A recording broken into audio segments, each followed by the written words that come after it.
ఆ నివేదిక చంద్రబాబు నాయుడు గారు తయారు చేయలేదు, కూటమి ప్రభుత్వం తయారు చేయలేదు, కేంద్రంలో కానీ రాష్ట్రంలో కానీ.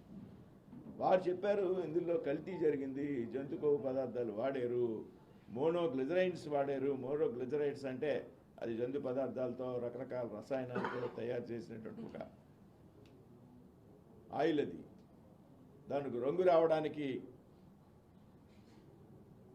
ఒక రసాయనం కలుపుతారు, ఫ్లేవర్ రావడానికి ఆర్టిఫిషియల్ ఫ్లేవర్స్ కలుపుతారు. ఇందులో కల్తీ జరిగింది అనేటువంటి విషయంలో ఏమాత్రం కూడా అనుమానం లేదు. కాకపోతే జంతు కొవ్వు పదార్థాలు అన్నారు, అది కాదు కదా, ఇంకో కల్తీ కదా జరిగిందనే మాట వాస్తవంగా వైసీపీ నాయకులు మాట్లాడుతున్నారు. ఇది హాస్యాస్పదం. ఇదే ఏది కలిసినా తప్పే. కలియుగ దయ్యం తిరుమల తిరుపతి వెంకటేశ్వర స్వామి ప్రపంచంలో ఉన్నటువంటి ఈ యావత్ హిందువుల యొక్క ఆరాధ్య దైవం. తిరుపతి లడ్డూని మనం ప్రసాదంగా మనం భావించకూడదు. రుచి కోసం తినం తిరుపతి లడ్డూని.